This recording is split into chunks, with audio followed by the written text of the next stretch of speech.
So as you guys know, as I predicted, there would be a MAGA civil war. I predicted the white nationalist segment of MAGA and the Zionist segment of MAGA would go to war eventually. And that is happening. However, another civil war is taking place.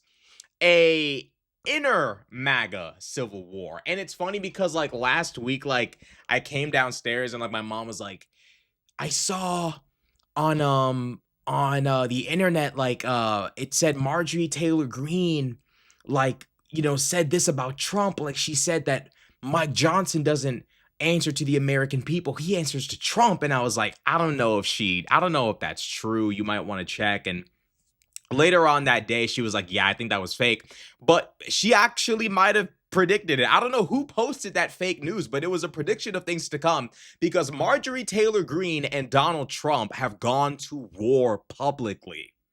They're publicly going to war. Now, the reason being the Epstein files. The Epstein files are dividing this cult of personality known as MAGA. Now, Marjorie Taylor Greene, for those of you who don't know, is a representative in Congress from Rome, Georgia. And Marjorie Taylor Greene recently, relatively speaking, in the last year and a half or so, has been wanting to run for senator from Georgia and possibly even governor of Georgia. And the MAGA, the high-ranking MAGAs, the command of MAGA told her, you're not doing that shit. Like, you're fucking crazy. You're a crazy person. Nobody wants to see you be governor. Nobody wants to see you be senator. Don't do it. Hold your position and shut the fuck up. Marjorie, of course, didn't like this. Not only did she fail to secure any kind of Senate run, any kind of governorship run, she also got zero position in any position in Donald Trump's cabinet. I'm willing to bet for a fact that this pissed off Marjorie Taylor Greene to a significant extent.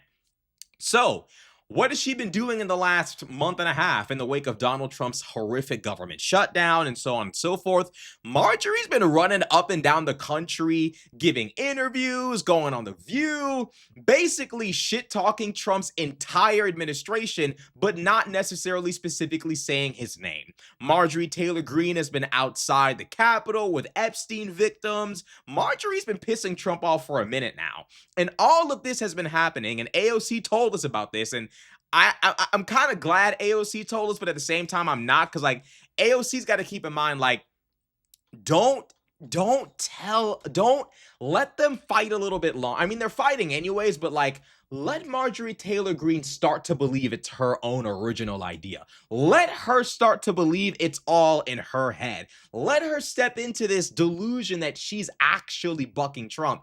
Marjorie Taylor Greene and Donald Trump are now at each other's throats for real. And it's again because of the Epstein files. Marjorie Taylor Greene and Lauren Boebert are now going to be signing off on that petition to have the House vote on the Epstein files release. Donald Trump has spent the last month losing his fucking mind over the Epstein files. So now Donald Trump goes on Twitter to say this in response to Marjorie Taylor Greene's national anti but still pro-Trump tour. Trump says, I am withdrawing my support and endorsement of Congresswoman Marjorie Taylor Greene of the great state of Georgia over the past few weeks, despite my creating record achievements for our country, including the worst shutdown ever, shitty borders, insane tax cuts for the rich that benefit no one, no trans women in women's sports, and he's apparently ended transgender for everyone. I don't know. I didn't know all of you and I were also transgender, but apparently Trump cured us of the disease, apparently. Okay. Ending DEI by replacing everybody with drunk, drug-addicted, incompetent white men. Stopping Biden's amazing economy. Most insane regulation cuts in history. Stopping 0 wars. Destroying the military and being shit on by every country, having trillions of dollars invested in his own bank account, and having created the hottest country anywhere in the world from being a dead country just 12 months ago. I don't know why why he does shit like this. Have y'all ever seen a video of Donald Trump talking back in the 80s and 90s? This entire thing he's got going on is a fucking character. This is not how this nigga talks at all in real life. If you've ever seen Trump talk in the 80s or 90s in an interview, or seen Ivanka Trump talk, they can speak with articulacy. They can actually articulate themselves. They actually have a limited vocabulary. Donald Trump has more words than just the hottest, the greatest, so great. Like, he has more words than that. I'm pretty sure he does. I don't know if Jeffrey Epstein's early onset dementia prediction was correct, but Trump has more words than the hottest country. He just speaks like this because he knows his base is retarded. As we all know, he's on record saying as such. So I don't know why he says stuff like this, but it's ironic he sits there and says America's the hottest country in the world because tourism to the United States has dropped significantly, hurting American companies and small businesses immensely. Bigly, my bad, bigly. So for him to sit there and put his fat little thumb fingers on a fucking iPhone screen like this and type up how America's the hottest country is a lie. Well, like most things he says is a fucking lie. Then he goes on to say, all I see is wacky Marjorie complain, and complain. It seemed to all begin when I sent her a poll stating that she should not run for senator or governor. She was at 12%. And she didn't have a chance unless, of course, she had my endorsement, which she wasn't about to get. Now, this is a crazy part of this tweet because Marjorie Taylor Greene has been slurping and burping on Trump the way he suspected to have been slurping and burping on Bill Clinton. Marjorie Taylor Greene has been one of Donald Trump's most ardent, elite SEAL Team 6 level dick riders. So for him to sit there and proudly say, she wasn't going to get my endorsement, it's like, well, wow. Okay, like, this is what I say, but this nigga, bro, being on this nigga's team is unbelievable. You can't trust him. This is the most duplicitous, unbelievably untrustworthy individual I've ever seen. And the killer part about it all is that Donald Trump demands undying, unending, uncompromising loyalty from everybody around him forever. Forever. And what does he give you in exchange? An unpredictable, impossible, like, you don't know when the betrayal is coming, but it's for sure. It's kind of like the second coming of Christ. You don't know when, but it's supposed to happen. You don't know the day or the hour, but the knife will be in your back one day. And this is the proverbial knife in the back. Marjorie Taylor Greene, who we've seen grope, literally put her hand on the penile region of a Donald Trump cardboard cutout. Marjorie Taylor Greene, who we have seen chasing up and down the Capitol, school shooting victims. Marjorie Taylor Greene, who has been on the internet believing in Jewish space lasers. This Marjorie Taylor Greene, who has basically been Donald Trump's, let's just be real, she has been Donald Trump's most loyal and ardent supporter. After everything she has done, Donald Trump repays her by literally brazenly saying, I wasn't going to endorse her. Wow. After all of that, that's what she gets in response, which would explain exactly why she's been acting the way she has been acting. AOC was right. Now, I wish AOC hadn't said anything because I really wanted to see them really go over the edge, but they went over the edge anyways because they're crazy. And Trump goes on to say this. He says, she has told many people that she is upset that I don't return her phone calls anymore. But with 219 congressmen and women, 53 U.S. senators, 24 cabinet members, almost 200 countries, and an otherwise normal life to lead, yes, golfing while my own constituents, my own citizens starve. Normal life being led there, totally. I can't take a ranting lunatic's call every day. This is how he feels about her behind closed doors. I've heard that when January 6th took place, and this is from like a reliable source, I've heard that when January 6th took place, Donald Trump was actually bothered by the fact that the people outside the Capitol weren't posh, upper class, upper middle class, rich white people. They were broke, bummy, scummy, dusty, crusty, nasty MAGAs. He didn't like it. He was upset about the fact that the people who were outside the Capitol ready to riot and break into the capital of the United States didn't look posh enough, didn't look upper class enough, aristocratic enough, socialite-ish enough. And it's like, dude, do you think people of that level of economic prosperity are stupid enough to believe the lie that you had the election stolen from you by Joe Biden? You believe people of that socioeconomic background are actually dumb enough to believe the election was stolen from you by Joe Biden, and actually violent and stupid enough to break into the capital of the United States of America and risk losing their freedom forever on the off chance that maybe it works? It's ridiculous, but this is how he views the people around him. He views the soldiers of his cult as disgusting people, as ranting, raving lunatics, as he calls Marjorie Taylor Greene right here. He says, I understand that wonderful conservative people are thinking about primarying Marjorie Taylor Greene in her district of Georgia, that they too are fed up with her and her antics, and if the right person runs, they will have my complete and unyielding support. She has gone far left, even doing The View with their low IQ Republican-hating anchors. Thank you for your attention to this matter. Make America great again. So the desperation from Donald Trump is palpable. You can clearly see that this man is actually losing it. The fact that he doesn't see where the wind is blowing goes to show that Donald Trump is actually starting to lose it. Marjorie Taylor Greene isn't just going traitor simply because Donald Trump wouldn't humor her delusional aspirations for governor or senator. Marjorie Taylor Greene is also running full speed, screaming off the reservation because Marjorie Taylor Greene gained clarity. I have a saying, with great calamity and great success comes clarity. Marjorie Taylor Greene, by basically being spat on by Trump, basically being told, I'm not endorsing you for any of those positions. You're not getting a spot in my cabinet. You're not going to become senator. You're not going to become governor. You're going to shut the fuck up and play your position in the House like I tell you to. That right there made her ass wake the fuck up. And in the wake of this awakening, Marjorie Taylor Greene has also realized, I'm supporting a guy who's more than likely in the Epstein files. I'm supporting an individual who refuses to feed Americans leading up to Thanksgiving. I'm supporting an individual who has sent billions of dollars abroad. I'm supporting an individual who promised no new wars and has bombed multiple boats full of God knows who and God knows what from Venezuela. I'm supporting an individual who has enriched his family through cryptocurrency deals with Arab monarchs, and the American people receive nothing. This is who I'm supporting. Marjorie Taylor Greene, basically having received no support from Trump, gained the clarity necessary to realize, I probably, maybe, possibly, shouldn't go down this path. Because if I go down this path, if I walk down this path, if I go down this path with this man, punishment awaits me. Downfall is what awaits all of us if we go down this path with this man.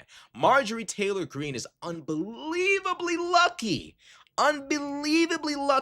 that she was not a part of this man's cabinet. Marjorie Taylor Greene, Kevin McCarthy, a lot of people who we thought got unlucky are actually very lucky, because Mike Johnson sat there, and this man has been doing everything in his power to block the release of the Epstein files. Everything. Bro, Mike Johnson does not enjoy what he's doing right now. I promise you, there's a part of him frustrated with the fact that Trump has put him in this position.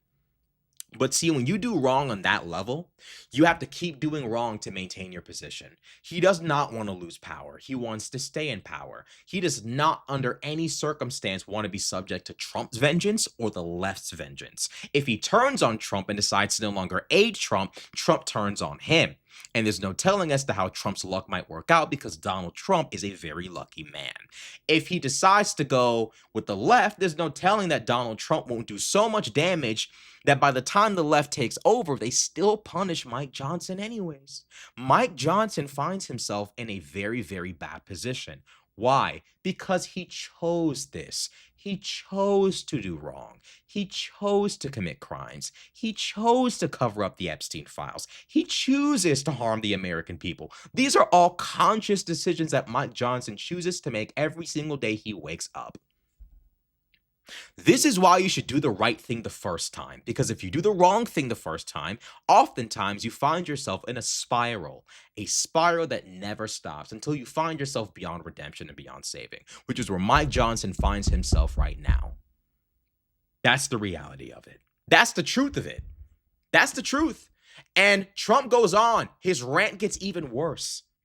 So Trump goes on to say, lightweight Congresswoman Marjorie Taylor Brown, green grass turns brown when it begins to rot, betrayed the entire Republican Party when she turned left, performed poorly on The Pathetic View, and became the rhino that we all knew she always was. This is unbelievably out of touch. Donald, I think even you know deep down, no one ever registered Marjorie Taylor Greene as a fucking rhino. Never in life has this crazy, ranting, raving, possibly crack-headed lunatic ever been perceived as anything short of the most loyal MAGA glazer to ever live. So this just goes to show that Donald Trump is actually losing it.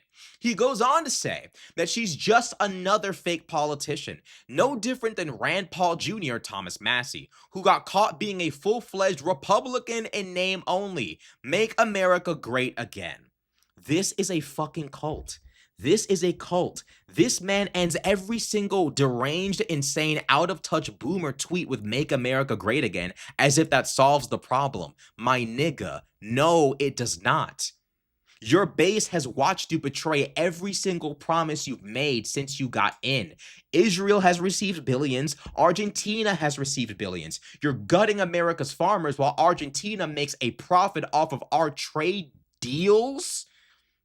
The incompetence you foisted upon our trade policy has benefited Argentina by the billions, and you're still too prideful and egotistical to realize it. Now the tariffs you promised wouldn't affect the American people. The tariffs you said were a tax on Xi Jinping and other countries, those tariffs are now being lifted by you because you realize in the coming days that Thanksgiving is coming, people are not going to want to go to the store and see that increase in price. Your supporters aren't even lying anymore. They were saying for months that prices have come down, and everyone's telling you they haven't. Everyone interviewing you is telling you prices haven't come down. People in your own cult are admitting that prices have not come down. You're like a cornered rat now. You're effectively a cornered rat. Donald Trump is literally a cornered rat at this point, and the fact that he's this out of touch is simply indicative of who and what he has always been. Understand and realize the timeline here, people. Donald Trump, when he first got in, gave fucking Anna Paulina Luna oversight over the release of the Epstein files, someone who's been mighty quiet recently. He gives Anna Paulina Luna control over the Epstein files, and what happens? DC Drano, libs of TikTok, all of these fucking weirdos, Jack Posobiec, who's gay, and all of these people end up getting these white binders of the Epstein files. And they're all jumping up and down outside the White House with the Epstein files as if it's an accomplishment. And of course, anyone with any semblance of common sense knew there's nothing in there. There's nothing in there. Trump needs to realize your base is not just made of old people who can't tell left from right. Like, you do realize, like, normal, younger people are seeing this shit. Come to find out, the Epstein files within these ridiculous white binders is information Biden released. And they were even more redacted than what Biden himself had released. And Trump supporters, in the wake of this, kept saying, if Trump's the Epstein files, why didn't Biden release them? Which we're going to get to in a second. That's phase one of what happens. Let's move even further. What happens next? So Donald Trump, of course, this Epstein files fiasco blows up in his face. But like a lot of things, he braves through it. He makes it through. His base, his cult still is resolved behind him.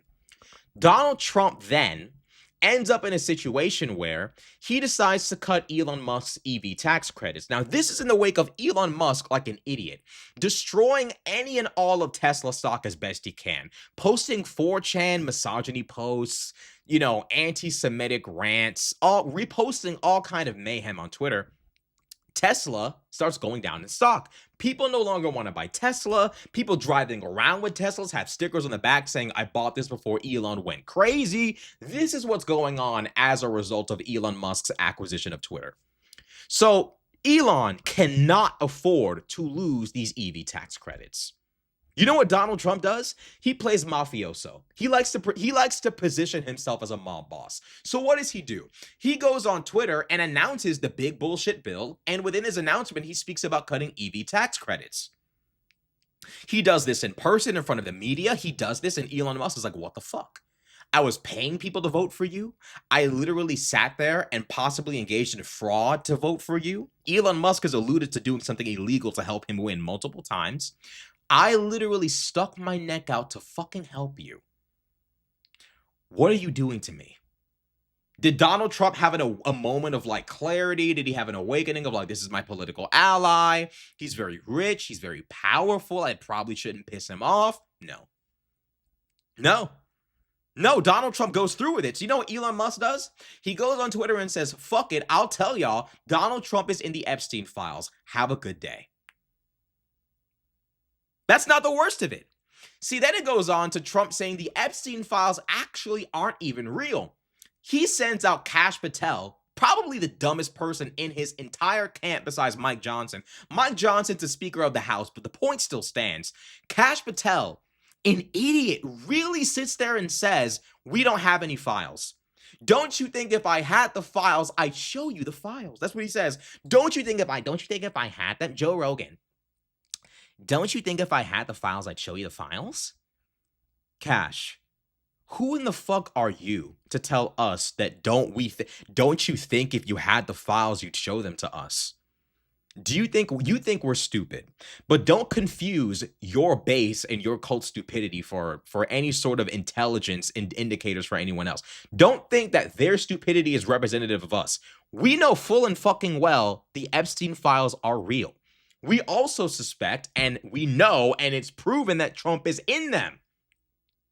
Instead of coming out and saying, hey, my hands are tied, we'll see what happens in the future. You can't say that, though, because Donald Trump will never let you say that. Because the question then becomes, who is tying your hands? You can't say that. So you sit there and you say, hey, don't you think if I had the Epstein files, I'd show you them myself?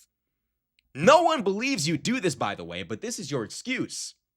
You come out and you peddle this narrative that the Epstein files just aren't real to begin with. They don't exist. What you think exists doesn't exist. It's not out there. We don't have them. They just don't exist. Is what Kash Patel wants us to believe. Donald Trump comes out and says the Epstein files are actually just a Democrat hoax. Now, when Donald Trump calls something a Democrat hoax, what does he refer to? He's usually referring to some kind of investigation into him for doing something illegal. The election, the false electors plot, the dissemination of false claims of election fraud throughout his DOJ, unwillingness to relinquish classified documents to the federal government, crimes that Donald Trump has never denied and has admitted to committing multiple times. Donald Trump now refers to the Epstein files as a Democrat hoax, which is evidence to anyone that Donald Trump is in the Epstein files. It's just common sense, right? So it all culminates now to this. Donald Trump releasing the bullshit files, then being exposed as being in the files by Elon Musk, then saying there are no files, then saying, hey, actually, they're a Democrat hoax, to now doing everything in his power to stop Lauren Boebert and Marjorie Taylor Greene and Nancy Mace from signing the petition necessary to have the vote to release the files. Chat, isn't it obvious at this point that Donald Trump is unbelievably guilty? But the reason why Donald Trump has come to this, this very inconvenient and unfortunate situation for him is Trump's cult of personality is why he's in this position. Donald Trump ran on this. Donald Trump ran on releasing the Epstein files. Donald Trump ran a campaign on ultra transparency and the death of corruption within the United States. That is the policy. The policy and platform he ran on was killing corruption, ultra clarity, a populist movement meant to upend the elites and overthrow them and establish the power of the people. That was the overarching message and promise of MAGA. Donald Trump also created a cult of personality in which he's never wrong, and keyword chat, never guilty. Now, what happens when you cultivate a cult that thinks you're never wrong and never guilty? When you actually are guilty, and it's really, really important that this particular subject matter is not investigated, your base convinces itself that the files should come out. They need to be released, and the Democrats just don't want us to know what's inside because the Epstein situation is one big Democrat pedo cabal. And if only our Lord and Savior, one who has nothing to do with it at all, Donald Trump, could be reestablished, the throne being given to him once again, if only the crown could be placed on his head, the Epstein files would finally be released. And predictably enough, Trump gets in, and this nigga is fighting. You gotta fight like hell to keep the Epstein files locked up. He's fighting like hell. You gotta fight like hell to take your country back. You gotta fight like hell. They stole the files they stole it from me. We won those files. They stole the files. This nigga is fighting like hell to keep those files locked up.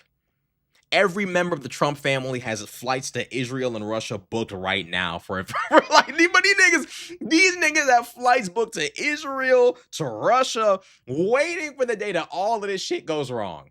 This nigga swore to fucking God he was innocent. He had nothing to do with it, and his base really believed that. They did. Kash Patel was on podcasts talking about how crazy it is that the Epstein files just haven't been released. Dan Bongino, two individuals who now oversee the Epstein files alongside Pam Bondi, refuse under any circumstance to talk about them, to answer whether or not Donald Trump is in them, and have inferred that the Epstein files aren't even real. Dan Bongino has been as quiet as a fucking mouse, probably because he was a true believer.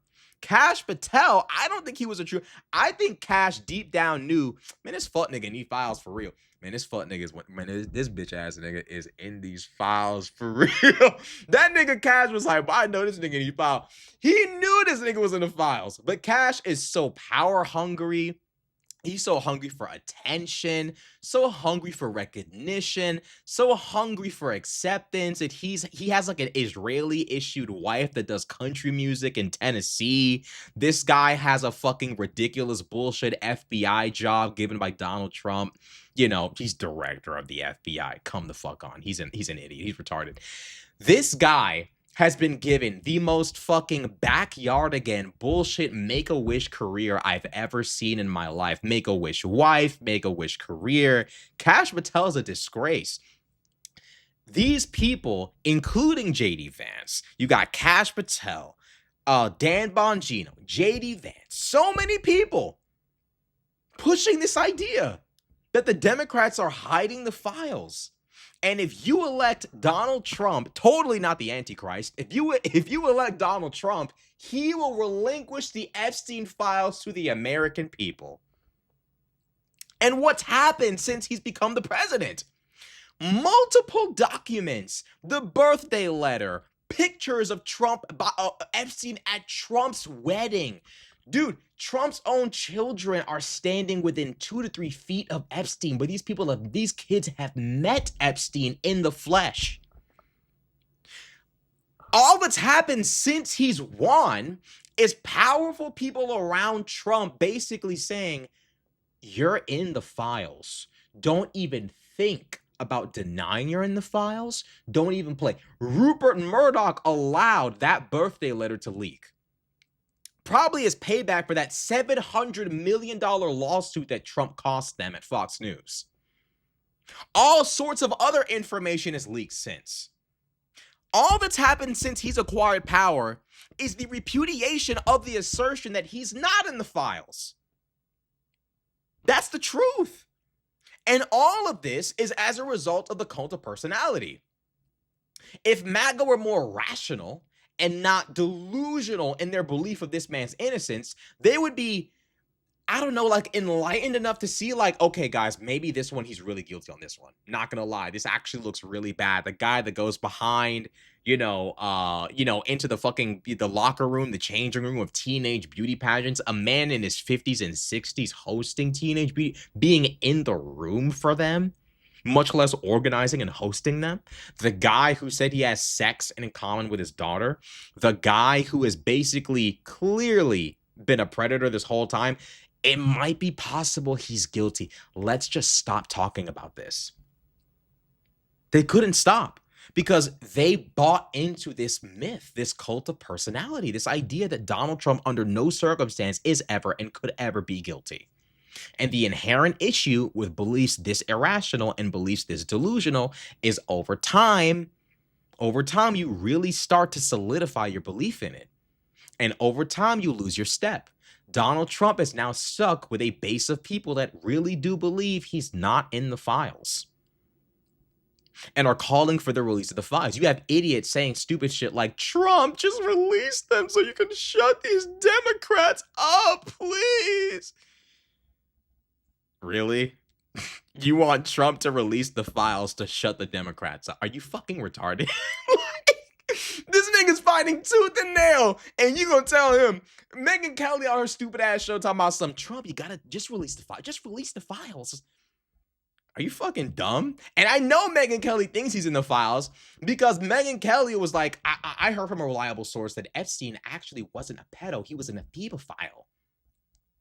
Why do you feel the need to clarify that? Epstein is dead, and his reputation is completely destroyed. His name is just completely like synonymous with trafficking and predatory behavior and abuse, and pedophilia. Like, what are you trying to save there? I'll tell you what you're trying to save. You're trying to save Trump because he's the only person left whose reputation is still somewhat intact. Ghislaine Maxwell's cooked. Epstein that nigga got fried up. He's dead.